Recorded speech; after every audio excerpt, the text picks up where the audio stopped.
So yun guys, welcome back dito sa channel natin. So, gaya na pangako ko sa inyo, no? Gagawa natin ng skill evolution na full review yung ibang class. So, natapos natin yung AGL kahapon, yung Dark Knight kasi medyo bitin, no?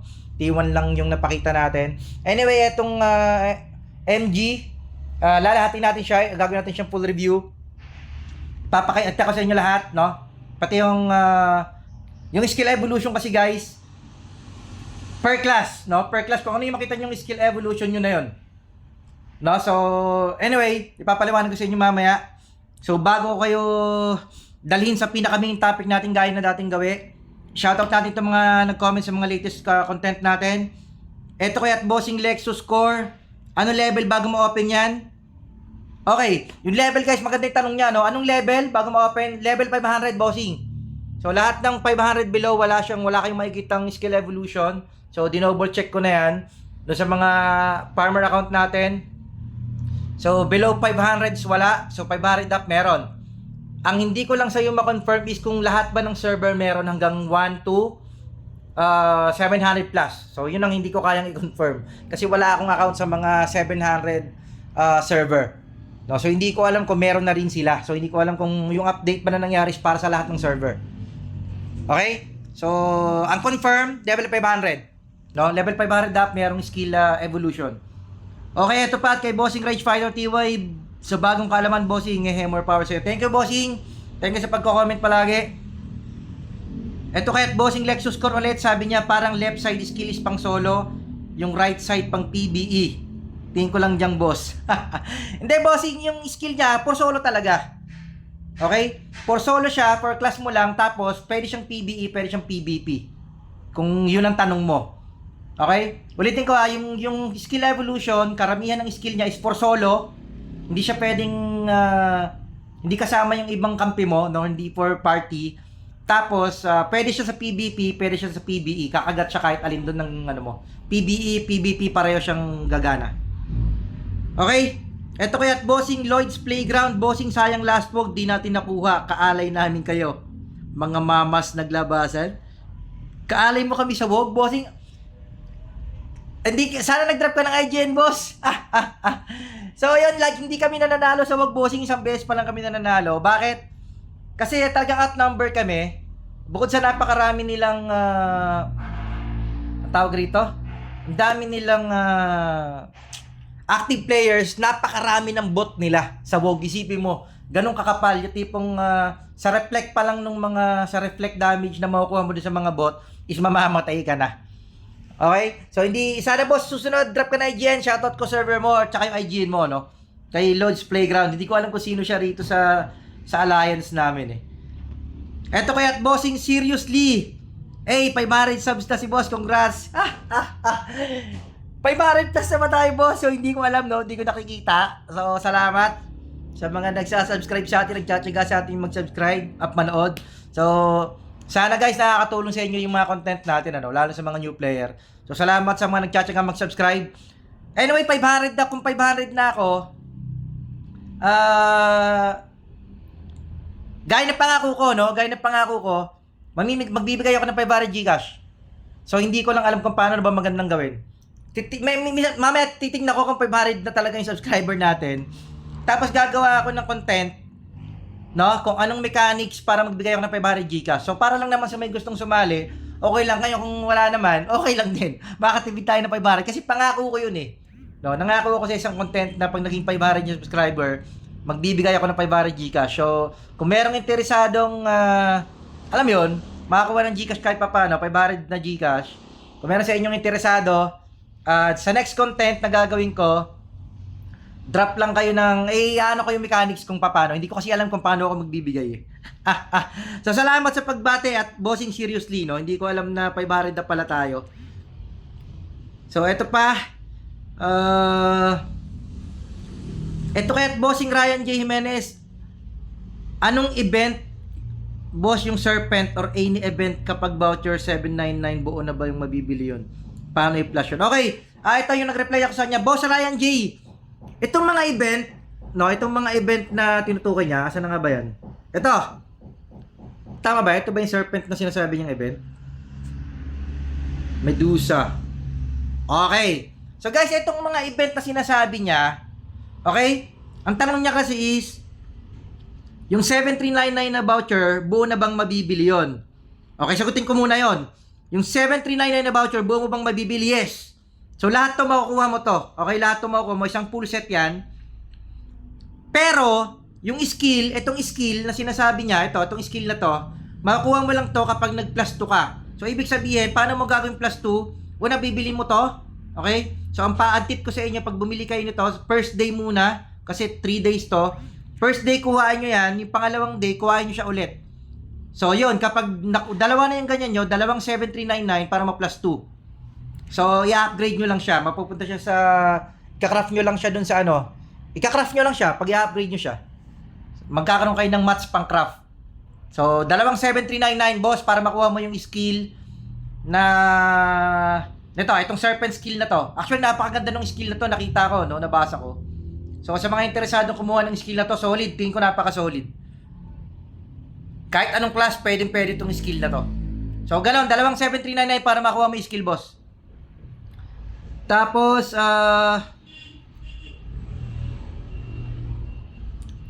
sino ba? Ito kay Ryan J ulit. Sabi niya, Boss Idol, may paraan ba para makabay ng mabilis ng Archangel Armor at Archangel Pants 55ers here? Boss, wala eh. Wala, hindi mo man siya. Ang way mo lang para makuha yung Archangel Pants at saka Armor, gaya ng reply ko sa'yo, is sa rebate. Okay, dito sa rebate. Rebate. Okay, dito mo lang siya makukuha. Tapos, dito, sa recharge, merong box dito ng Archangel Armor. Ayan, oh. Ayan, guys, oh. Ito yon. So, ito. Makukuha mo rito yung Archangel Armor. Tsaka pants. So, dito mo lang siya makukuha. Okay, one time lang to, alam ko eh. Itong box na to, tapos mawawala siya. O, ayan, dito mo siya makukuha sa recharge na to. At tsaka sa rebate. Eto. So, ayan, yun lang yung way. Wala nang iba. Boss, hindi mo siya makakraft. Okay, so sana nakatulong.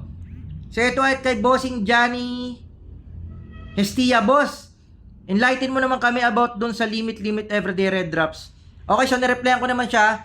Bossing, yung sinasabi nilang limit ng red drop, yung gear. Totoo yung boss, merong daily limit. Hindi ko lang sure kung 10 o 15. Basta nandun lang siya sa range na yon. Parang 10 to 15 lang yung madadrop na red item sa'yo, araw-araw, 10 to 15 pieces. Hindi ni siguro siya aabot ng 20. Tapos na puro green na yung malulot mo. So, di mo kailangan mag-farm ng red the whole day, no? Pag naka 10 ka or naka 15 ka, wala na yon, todo na yon. So, bukas na ulit. So, ganun talaga. Tama yung in-inform sa'yo ng mga ka-server mo na spender, kung sino man yung mga yan. Tapos, eto kaya Bossing Dwight Master, boss, ma-share mo ba yan sa ally mo yung superiority absorption kapag nabap mo sila? Bossing, hindi. Yung superiority para sa sarili lang to. Yung mga skill evolution ba? Para sa sarili lang siya, boss, hindi mo siya may share. No? Merong skill yung AGL na kapag na fatal kayo, mamamatay yung summon nyo, yun, i-absorb nyo yung damage, tapos, magkakaroon kayo ng SD. Parang ganon. Panoorin mo yung skill evolution ng AGL natin na content, nandun. So, yun lang, yung summon lang ang mag-absorb, pero, yung ibang kaparty mo, hindi. Sino pa? Eto kaya't Bossing Ice. Ang sabi niya, Master Talent 100k MUC. Okay, kasi sabi ko nga ang dami ng MUC na yung daily MUC na kailangan mo dumadami na, no? So guys, yun nga, marami na talaga. Master Talent 100k, Skill Talent 100k, Skill Evolution. Ito ay Skill Evolution na 100k din. Yung Joke 160k per day. Yung Class Talent 250k per day. Tapos yung Runes na nakalimutan niya, no? Itong Runes 100k din per day. So ayun, yun yung mga kailangan mo na MUC. So kung ito total mo siya, 460, 560 plus 250, kano ba? 560 plus 250. Sabi na 810. So 810 MUC ang kailangan mo na per day. Ganoon na karami. Kung lahat i-upgrade mo, no? So, okay na siguro yun, guys. Ang dami nating na intro na comment, ano? Siguro okay na siguro yun. Tuloy na natin doon sa pinaka main topic natin. Okay? So, ano nga ba yung topic natin? Ito yung skill evolution ng Magic Gladiator. So, guys, makikita nyo ito, second tab. Ang level natin is 508. So, meron tayong skill evolution. Okay? Ulitin ko, 500 below. Wala kayong makikitang second tab. Wala kayong skill evolution pag 500 below. Okay, so kung makikita nyo dito, guys, 6 sa kanya, no? Yung Dark Knight tsaka GL natin, 3 lang. Bakit? Kasi iba yung binigay na skill evolution sa Magic Gladiator kasi merong STR tsaka merong energy. Okay? So, kaya siya nagkaroon ng 6. So, ito yung para sa energy. Okay, so mahaba-haba itong idadami natin yung energy. Aurora. So, kailangan yung i-upgrade yung Aurora nyo. Ito. So, ito yung left side. After dealing damage with Aurora, there is a 25% chance to increase the next Aurora's damage by 50%. So, napakaganda. Guys, no, sa mga AMG dyan, sa mga Magic Gladiator, pucha, mukhang ito na yung inaantay nating revamp ng Magic Gladiator, Guys, una pa lang, oh. Napakaganda na ng binigay na skill evolution. So, ito yung right side. Aurora deals 4% additionally increased damage per target hit. So, kung mas maraming tatamaan, meron pa 4% na additional damage. So, kung pipiliin ako sa left or right, so mas okay sa akin tong left side, no? According sa akin lang naman. So, pwede niyo basahin ganun sabi ko, pag mag-upgrade kayo ng skill evolution, basahin niyo mabuti kung ano yung makakabuti para sa playstyle niyo. Okay? So, ito yung T1. Aurora gains an additional 25% penetration at last, guys, napaka-solid, oh. Guys, oh. Ito na nga, para bumabawi na nga yung Magic Gladiator sa skill evolution. So, napaka-solid nito, 25% penetration, guys. 100% chance to, hindi chance to. Ayun, no? Aurora gains an additional 25% pen. Solid. So, T2 left side skill, ito. Aurora has a 20% chance to also strike another target within its range. So, parang matatamaan yung isa pang target ng Aurora. Ganda, This secondary Aurora will not trigger additional strike. So, ang mangyayari, kung merong katabi, yung tinitira nyo, ba, sa 3v3, malapit yung kalaban nyo, dalawa, no? So, titirahin ng Aurora, titirahin yung Aurora yung target nyo, pati yung katabi niya, may titira din na Aurora dun sa katabi niya. So, yun ang pagkakaintindi ko sa skill na to, which is napaka-solid. No? Parang dalawang Aurora yung ibabato nyo ngayon na magkahiwalay. Isa sa target mo, isa dun sa katabi. 20% chance nga lang, hindi siya 100%.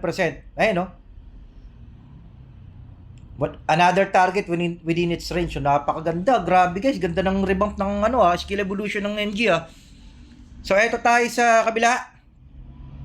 Aurora has an 18% chance to ignore 15% of damage reduction. Guys, eto rin, isa rin. Ang ganda rin ito, So, kayo nang bahala kung mamimili kayo ng uunahin or kung hindi pwedeng pagsabayin. Kaliwat kanan, guys, solid. Yung isa, dalawang titirahan yung Aurora, yung pangalawa naman, 15% damage reduction, guys. Napakataas ng 15%. Kadalasan naman ng damage reduction, nasa 30% lang Yung sa akin niya, 29 lang So, guys, napakaganda ng skill evolution ng Aurora. Ng Energy MG. Guys, Energy MG itong pinag-uusapan natin. Okay, so ito yung T2 niya. After hitting a target, Aurora reduces target's defense success rate by 3%. So guys, ito, pabababain din yung death rate by 3%. Pero mababa lang. By 3% for 5 seconds. Stackable. Mataas din kasi for 5 seconds, ibig sabihin 15%. Stack up to 5 times, so 15% max, do? Pabababain niya yung success rate. Malaki. Guys, kung 15% ang ibababa ng death rate nyo, paano yung mga magic type? Hindi, wala naman death rate yung mga yun Mababa death rate ng mga magic type, alam ko Yung iba, bihira. Yung iba, hindi naman kasi lahat nag-a-agi, So, yung mga STR na DL, apektado nito. So, Makate. So, ito na nga siguro yung inaantay nating revamp ng MG, guys. Kaganda ng skill, So, ito. T3 skill, no? Level 14 Aurora has 14% chance to blind the target for 1.5 seconds. The same target cannot be blinded. Okay? So, para niyang iba-blind, mababawasan yung hit nito malamang for 1.5 seconds. So, pwede na rin, no? Parang 1.5 seconds kung tutusin. Mabilis lang siya kung titingnan, pero maraming pwede mangyari sa 1.5 seconds sa clash, no? Lalo na kung nagka-clash kayo. So, solid pa rin. Ito yung last skill. T3 Aurora has 21% chance to increase damage taken by the target. Ito, solid. By 20%. So, guys, merong 21% chance na tumaas ng 20% yung damage taken ng kalaban nyo. Solid na naman tong T3, guys. So, para sa akin, ang gaganda ngayon ng binigay sa Magic Gladiator na skill evolution. Ito na siguro talaga yung pambawi nila, no? So guys, solid all in all yung Aurora na skill, solid para sa akin. Ang gaganda ng binigay na skill sa kanila sa skill evolution. So tara, punta tayo ng Pyroblast. Left skill, level 7, 12% chance to trigger superiority strike. Okay, same ng other class. Ito increase Pyroblast plus damage. So para sa akin, guys, ako pinili ko sa Dragon at saka AE ko is yung yung double damage, no? Para sa akin, ito T1 tayo. Increases Pyroblast Lucky Strike chance by additional 80%. So guys, ang ganda ng bigay nito nga, 80%, so napakalaki. Solid, guys. Solid ang Magic Gladiator. Ito T2 skill, tingnan natin. Pyroblast has 20% chance to ignore 40% of target's depth. So guys, solid din to. Ang gaganda ng binigay na skill ngayon sa Magic Gladiator. Ngayon paulit-ulit naman natin sinasabi na ang gaganda, no? Nare-redundant na tayo sa sobrang gaganda ng nababasa natin. So, ignore defense, 40%, solid. Yung kabila, 18% chance to ignore. Damage reduction, so kahit ano man ang piliin nyo sa dalawa, solid. So, ito, T2 tayo. Pyroblast has a 10% chance to inflict Scourge. O, eto rin, solid din, mababurn. Dealing 10% with the initial damage as Scourge damage per second for 5 seconds. So, ayun, may burn ng 5 seconds. Nagkaroon ng burn. Yung Pyroblast, ito na nga yung hinahanap natin dun sa skill talent. Grabe, ang gaganda ng binigay na skill ngayon sa Magic Gladiator. Ito, T3 skill. Tingnan natin, level 14. Pyroblast has 7% chance to stun the primary target. Magkakaroon pa ng stun for 0.3 seconds. Mabilis lang siya, pero grabe kung mabilis ang attack speed mo. At alam mo yun, kung mag-i-stun na mag-i-stun, solid to. Grabe, ganda. Ito, last skill niya, T3. Each time Pyroblast deals damage, it has 20% chance to have a flame patch on the ground. So, parang yung skill ng mga skill ng mga range ng Freya set, no? For 3 seconds, the flame deals magic attack times 15% damage per second. Ayun nga, tapos may slow pa, damage tsaka slow. Guys, solid na solid yung Magic Gladiator, Okay, so yun yung dalawang skill ng Magic Gladiator, guys. Aurora tsaka Pyroblast. Napaka-solid. Para sa akin, lahat na nabasa natin ngayon, grabe, inangat nila ngayon yung kalidad ng Magic Gladiator sa skill evolution, para sa akin. So tara, punta tayo sa Moonslash. Ito naman yung STR skill, no? So basahin na natin yung STR skill niya. Yung kaliwa, Moonslash has a 14% chance to trigger. Okay, same lang mga ibang class. So ito naman is more damage surrounding enemy. So same lang, guys, no? Usually ganon. So T1, Moonslash Lucky Strike chance increased by 80%. So kagaya ng Pyroblast, ang laki rin. Guys, so solid yung mga STRMG dyan. So napakaganda ng skill evolution niya. T2 first skill left, no? Moonslash 20% chance to ignore 40 defense. So kagaya ng Aurora Blast kanina. So ito, damage reduction. So ganun din. So pareho, no? So gaganda ng bigay. T2 skill niya is after hitting a player, Moonslash has a 15% chance to increase the vulnerability effect of the target by 50%. Okay, ulit. Moonslash has a 50% chance to increase the vulnerability effect of the target by 50%. So, paano ba natin papaliwanag yung vulnerable? Kasi pag vulnerable, yan. Ibig sabihin, attackable ka, parang ganon. Pero meron bang mga player na unvulnerable? Wala naman yata eh. Pero na lang pag mga naka-buff, no? Anyway, para sa akin maganda yung skill na yan. So, ang ibig sabihin kasi niyan is malaki yung chance na tamaan niyo yung player. Ganoon na lang natin siya i-specific, no? Para madali.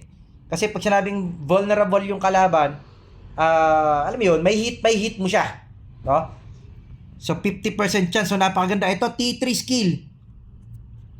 Level 14, Moonslash, 7% chance to reduce the target's movement speed by 30% po. So, ito guys, ito na, pampa-slow. So, grabe, gaganda ng skill ng Gladiator, ha? So, ito yung T3. When hitting at a player already affected by vulnerability, nabubulol-bulol pa tayo sa vulnerability. Nakakabulol naman kasi. Moonslash deals 10% more damage. Ayan na nga. Ito na kasi sinasabi ko. Talagang grabe upgrade nila sa MG, ha. STR at EMG solid. So eto, Flaming Sword kaliwa. Flaming Sword has a 23% chance to trigger superiority strike. Okay, same. Ito naman kabila, 15% increased damage to targets with more than 75% of their current HP. So guys, kung papipiliin ako rito sa dalawang to, para sa akin mas okay tong kanan. Bakit? Kasi guys, etong kanan na to, ang ibig sabihin kasi nito, nakapagpuno yung buhay, no? Ng kalaban nyo, kasi nakalagay 75% of their current HP. Kapag ang buhay nila ay 75% up, or puno yung buhay nila, Flaming Sword deals 15% increased damage. Okay? So, yun parang mababurst nyo kagad sila sa unang palo. Ito yung kagandahan ng skill na to. Parang ito yung burst damage ng Dark Lord, no? Yung tipong pagpuno yung HP ng kalaban, gagana yung mga burst damage niya. So, parang ito yon. Although, okay din naman tong double damage. 23% kasi yung chance ito, guys. Mataas na mataas to. 23% chance, no? At ito, gagana to kahit na puno yung buhay niya o hindi. Ang maganda naman dito sa nasa kanan, naka-hide kayo. Papaluin nyo ngayon yung mage, summoner, or kapwa nyo, MG, buffer. Pag puno buhay nila, guys, mababurst damage nyo sila. Kasi meron kayong 15% increased damage. So, parang unang bato yun, baka mga lahati kagad buhay nito. So, para sa akin, alin man sa dalawa, okay. Pero para kung ako papipiliin, uunahin ko tong kanan. Okay, so tara, T1. Flaming Sword gains an additional 40% penetration. Grabe, ang laki. 40% penetration. Grabe, assassin na assassin talaga labas nito, ah. So, ito yung T2 skill, kaliwa. Flaming Sword has a 20% chance to reduce its total CD by 50%. So, guys, ang ganda nito. Babawasan yung cooldown. So, ano ba cooldown ng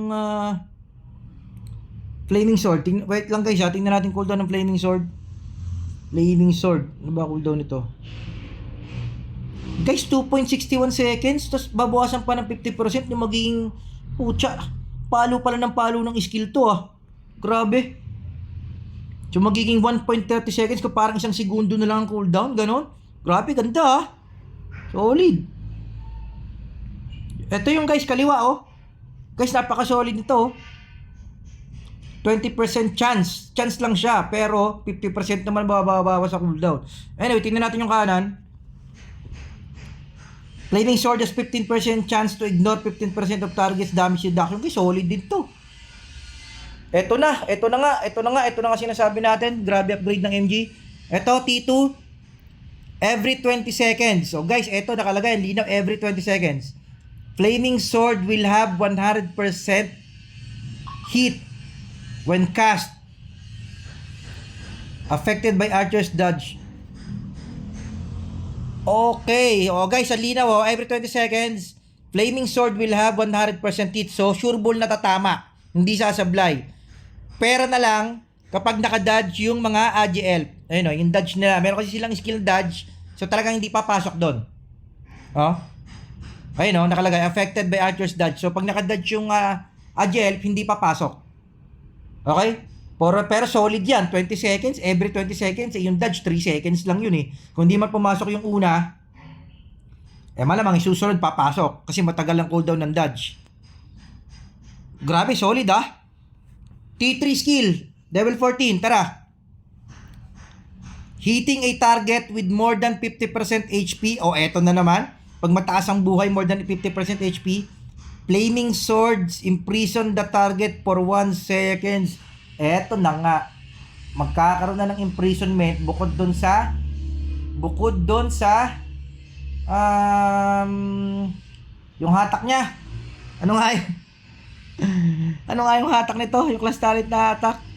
Katbang grip. Yan, grabe. So eto na nga guys. Solid na solid talaga yung mga binigay dito sa MG, pati Energy MG tsaka STR MG. Solid guys oh. So meron siyang imprisonment. Ibig sabihin ng imprisonment guys, hindi kayo makakalis dun sa ano. Hindi siya stun, pero kulong, parang ganon. So ito yung T3. Flaming Sword has 20% chance to increase damage taken by enemy players by 20%. So ganun din. No, meron 21% chance na madagdagan yung damage taken ng kalaban ng 20%. So guys, grabe bang ano nito? The same target kaya. So pareho nga pareho nung Aurora. So ayun. Solid para sa akin, all in all solid. So ito tayo sa Shadow Raid. So magkaiba to, iba yung Shadow Raid ng STRMG, iba yung Shadow Raid ng ENG. Okay? So ito yung Shadow Raid ng STRMG, left side kaliwa. Learning Shadow Raid, okay? Pag learning to guys as in ma-learn nyo pa lang yung Shadow Raid. Kahit na hindi naka-level up. After learning Shadow Raid, it has a 20% chance to absorb 50% of superiority strength. Grabe naman. Ang ganda naman ito. Guys, isipin nyo pag na-learn kahit level 1 lang merong 20% chance. Ang laki ng 20% guys na ma-absorb nyo yung 50% sa superiority damage. So guys, solid na solid, no? Grabe. Etong kanan, Shadow Raid increase movement speed by 35%. So, goods din, no? Mas bibilis yung movement speed nyo. Pero para sa akin, mas pipiliin ko to. Kasi ano to tawag rito, chance nyong mabuhay to. Pag hindi pumasok yung mga superiority strike nila. Ito kasi movement speed talaga, pero 100% to. Pagka pindot nyo, magkakaroon kagad kayo ng movement speed. Ito yung T1. After learning Shadow Raid, yun na again, para ine-emphasize talaga nila na pag basta ma-learn nyo yung Shadow Raid, makukuha nyo na kagad yung mga skill. Reduces pen taken by 8%. So, mababawasan yung penetration na marireceive nyo by 8%. So, good na good yung T1 niya, no? Parang pinapataas niya yung sustainability, yung survivability ng STRMG, parang pinapataas niya. So, ito yung second skill, T2.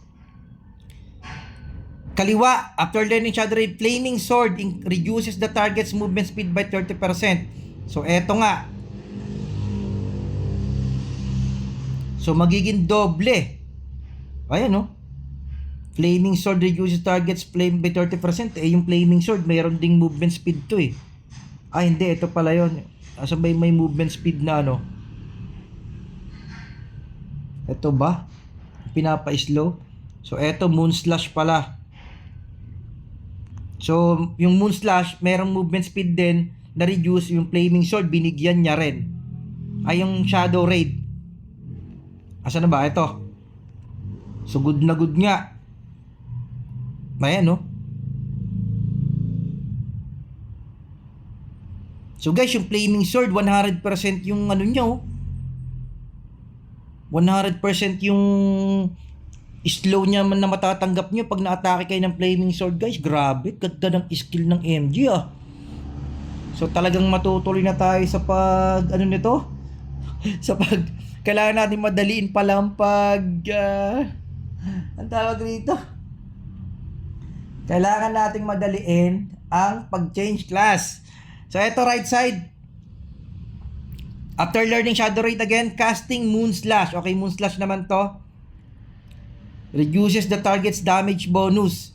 So yung damage bonus ng mga kalaban nyo, mababawasan ng 15%. So para sa akin, mas okay tong movement speed. Ayan, no? Grabe. 30% slow. Panghabol talaga. Pero anyway, good din yung nasa kanan, ha?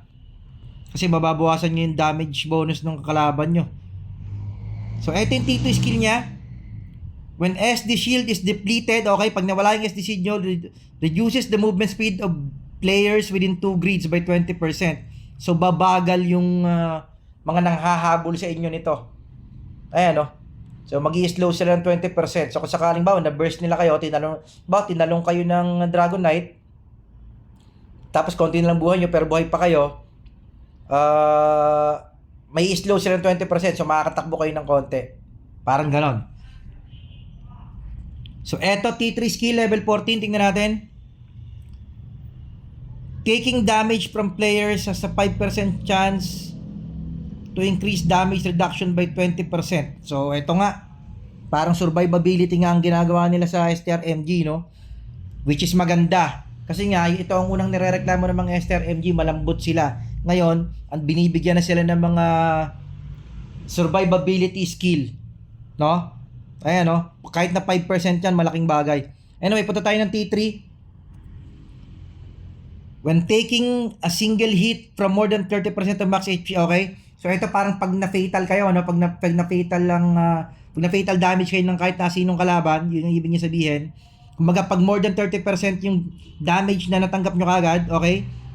Gain a shield equal to 15% of the caster's max HP. So, magkakaroon kayo ng shield. Ang ganda, ayan, no? So, yun nga, magkakaroon nga kayo ng shield, ayan, no? Sa animation niya, guys, oh.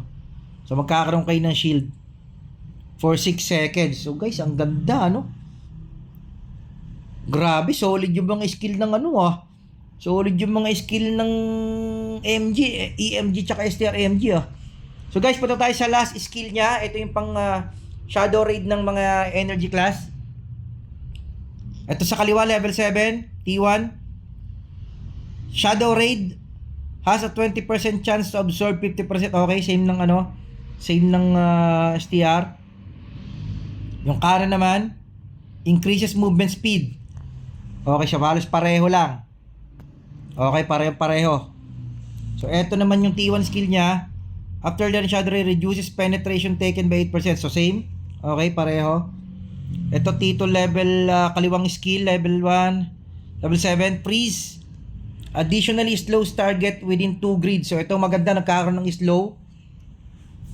Yung target nyo, no? Yung kalaban nyo, may slow nyo. By 30%. Guys, ang taas. Grabe. Ang hirap ng alapitan ng EMG. Tapos may slow pa kayo, no? Grabe, solid. So, ito yung right side.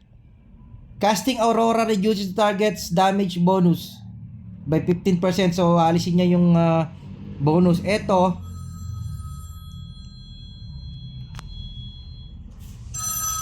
additionally, wait lang guys. So, yun guys, grabe, no? Super gaganda ng binigay ng mga skill dito sa MG, no? So, ito ngayon level 7, freeze additionally slows target within 2 grids. So, solid na solid yung mga ano nito. Anyway, punta tayo ng T2. Ito. When SD shield is depleted, okay, gaya ng kanina, knocks back players within 2 grids. So, ito rin maganda. So, kapag sumabog yung SD nyo ba, ginamp kayo ng Dragon Knight or ng Grow Lancer at naubos nila yung SD nyo, na-burst yung SD nyo, mananakback nyo sila for 2 grids. So, napakaganda. Parang mapapatras sila, no? Grabe, gaganda ng binigay na skill, ano? So, yun yung T2 niya. Ito yung T3. Level 14, T3 skill after learning Shadow Raid. Taking damage from players has a 5% chance to increase damage reduction. So, ganun din, kagaya ng kanina. So, ito na yung pinakahuling skill, guys. When taking a single hit of more than 30%, so kagaya kanina rin, pag na-burst damage kayo, reduces damage taken by 45%. So, hindi lang nakalagay kung ilang duration. No?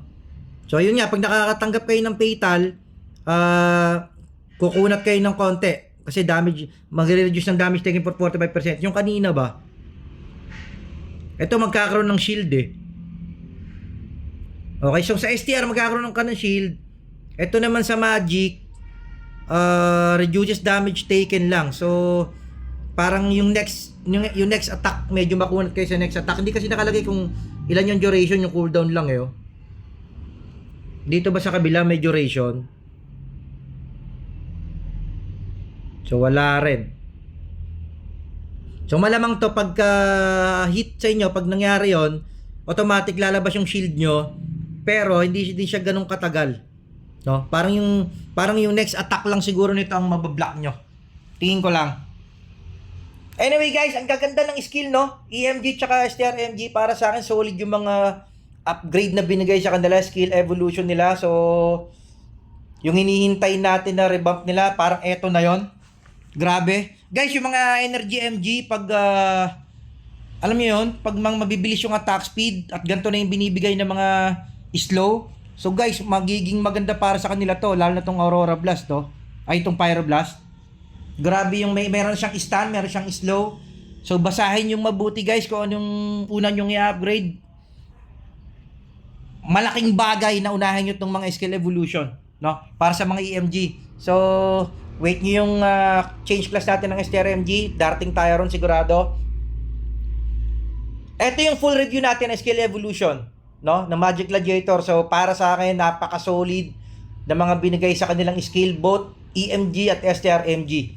Ito na yung pinakihintay nating revamp nila, no? So, sana makatulong sa inyo guys. Again, magkakaroon kayo ng skill evolution level 500 up.